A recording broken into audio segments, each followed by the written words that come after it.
My name is Cynthia Gonzalez, and this is my 723 presentation for my self-introduction.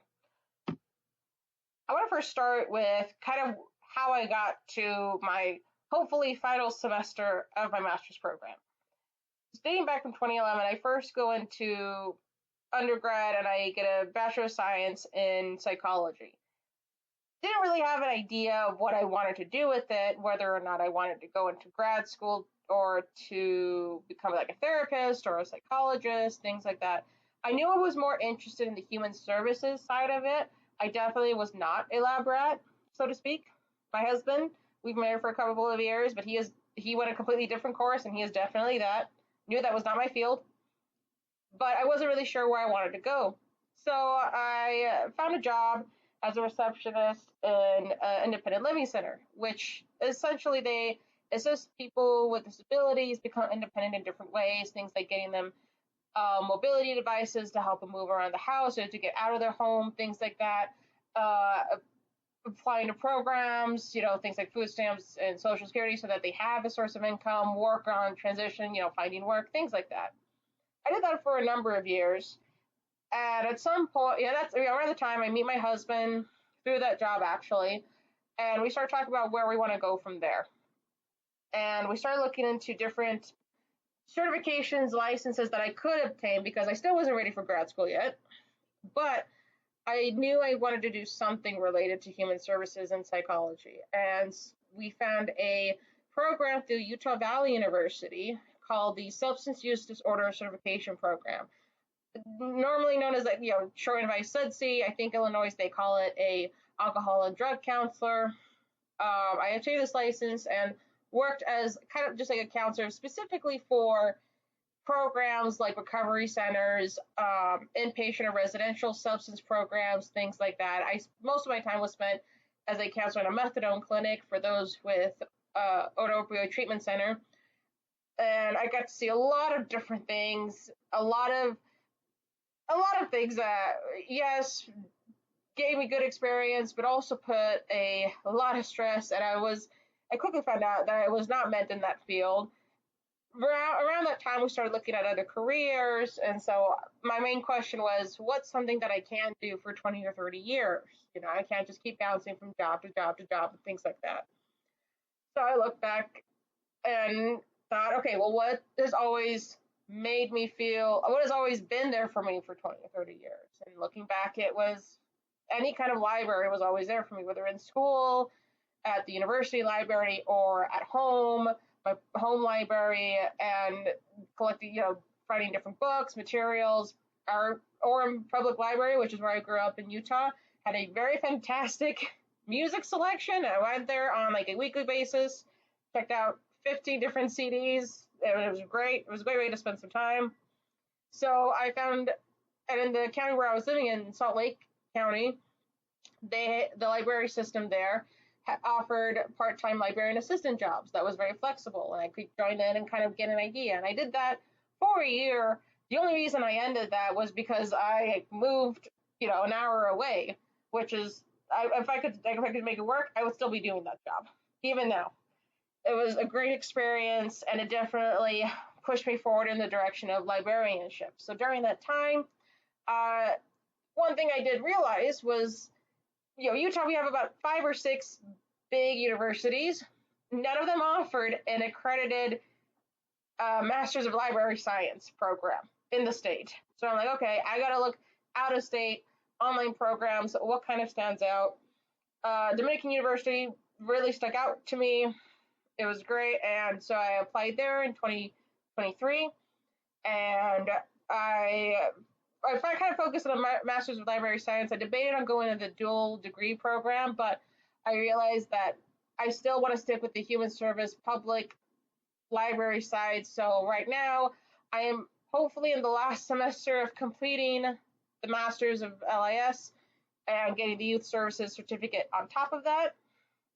Right now, my current job is, while I'm going to school, is as an admissions counselor for Job Corps program. Yes, the Job Corps program that had a lot of news over the summer, but we're still holding on strong. And is a good program, but it's a very good job that's allowing me to do this while I'm finishing out my school. So a lot of the career changes that I've had over the last, now that I'm looking at it, 15 years. That's a lot of years to think about. I'm glad to be kind of narrowing down on at least this part where I can actually put all the skills and things that I've learned to use. Next thing we'll dive right into my favorite books, at least in the last little while, at least ones that popped up. First and foremost is Poison for Breakfast by Lemony Snicket. It's one of the only titles I will actually recommend as an audiobook, and I will tell you why in a moment.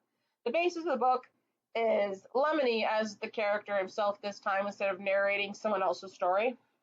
He is eating a nice breakfast of toast, tea, and a poached egg. Very clear that it's poached.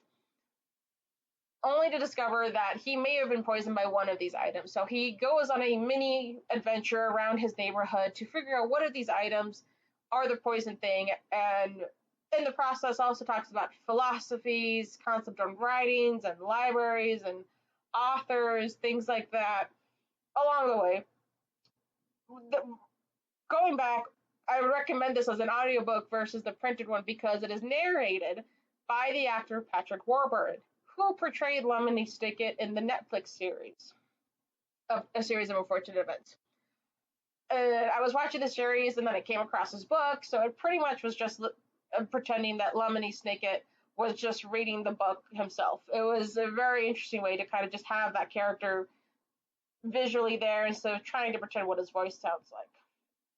Another book I came across a couple of years ago is Squirrel Seeks Chipmunk by David Sedaris. This is a very comedic, not sarcastic, there's a word for it. I was almost like sardonic, I can't think of the word at the moment.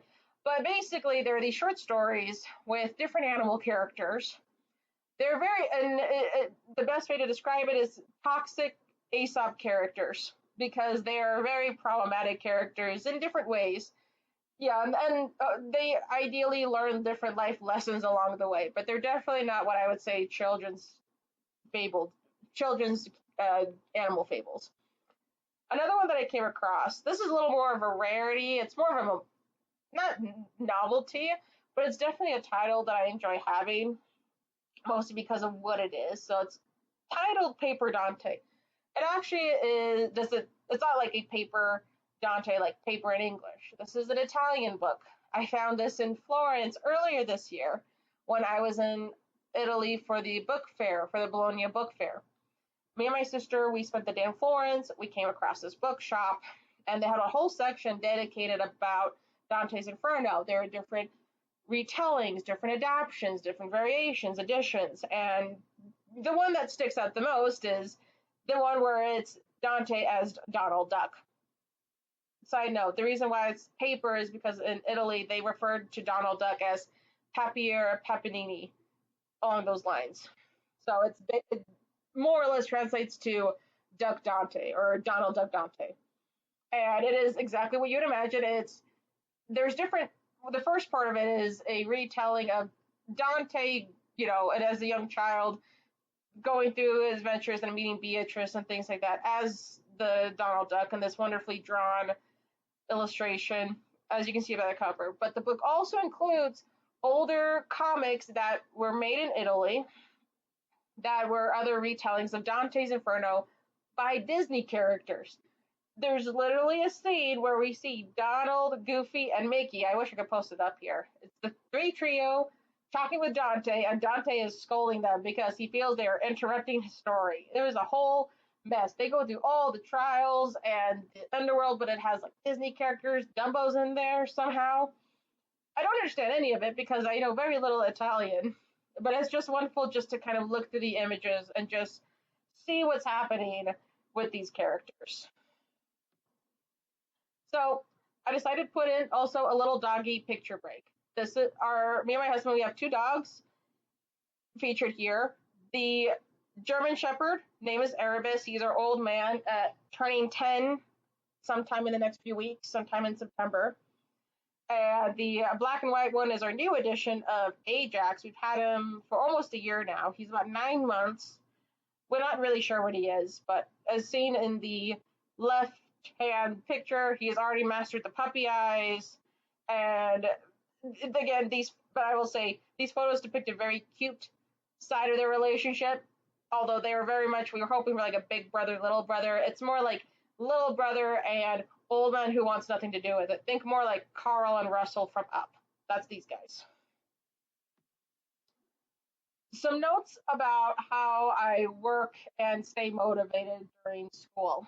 So something that I discovered is visual aids. And one concept of visual aids are things like photos, clips, drawings, things like that.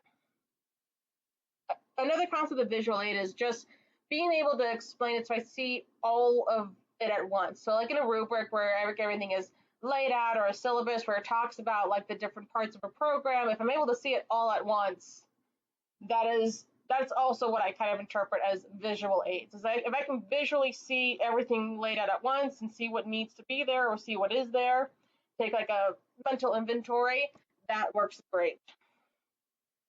Other things that work well are small constant projects. This is more like in the course of a class, where as long as we have like small little things to do here and there, as long as they're not too tiring to do, like if they're constant enough, it keeps me enough motivated, step by step by step, keeps me engaged, things like that, as well as it helps me kind of see the progress that I'm doing. And in terms of realistic deadlines, I don't necessarily mean by like the end of a project or like when it's due.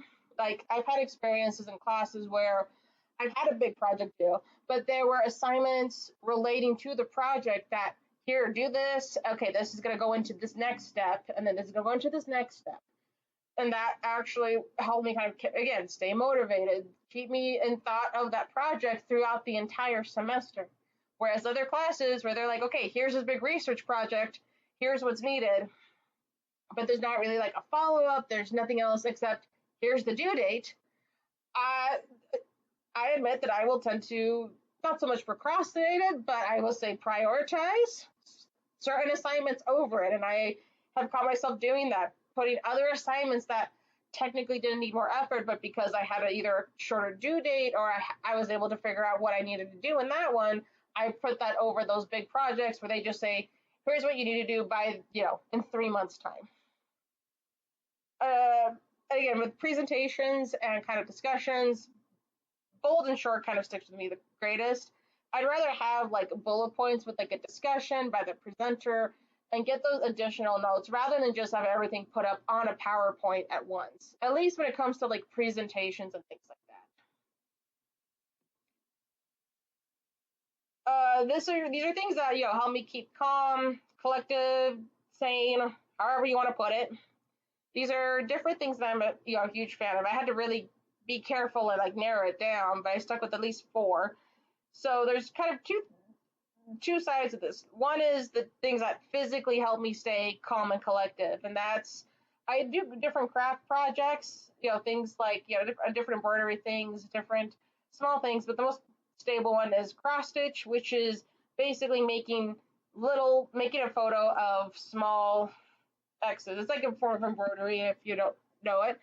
As seen below the picture of the Starry Night, that's all done with string. I put it in a nice shadow box. It was nice. Something else that physically helps me kind of relax are Legos. This is not as often because I can't afford Legos, all the ones I want at least. But when I do get new Legos, it's super great to kind of just spend that time focusing, going through the pages, building and seeing the progress being made across the way. The crowning achievement would probably be the Titanic, as seen in the far right photo, right at the top in the middle there. That's actually broken into 3 sections because the whole Titanic component is about 4 feet long. It literally takes up the size of my kitchen table, so I have to have it this way unless I can figure out how to hang it up somewhere. Some other things that I'm a huge fan of, I'm a Disney adult, if you couldn't tell by the book that I had previously. I'm a huge fan of Disney in a lot of different ways. More recently, in the last year or so, my husband and I have actually gotten into what's called Lorcana, and it's a trading card game. So think like Pokemon or Magic, Gathering. Think of those card games, but with Disney characters. So in the top right hand corner, we see there's Stitch, Elsa, there's Captain Hook, Robin Hood, things like that, and they do different abilities. You can play with other people in either a group setting or just one on one. It's pretty great. Uh, One of my most crowning achievements, however, as you see in the center top photo, is during my trip to Bologna at the fair. My sister and I, who's also in the photo, we went to go see Blue. We happened to cross to see Bluey and Bingo. We did not realize there were going to be people in the suits. We were just passing by the different publishing houses. I guess this was a publishing house that produces Bluey-based books and things like that, and that's why they were there. This was literally the last day that we were there, and we just got so excited, and we just we have to take a photo, and there we are. I'll end with this quote by Albert Einstein. The only thing that you absolutely have to know is the location of the library. This stuck with me because this is very much how I kind of lived my own life according to what it was, what I needed from the library, like where not just knowing like the location of it, but being known like what it can help with. And that's how I kind of want, at least at this point, how I want my concept of library, of my offering of library services to be through public librarianship and as a youth librarian. So I hope that I was able to talk with some of you guys throughout the class. I will probably see you next week at Zoom. Yep, thanks.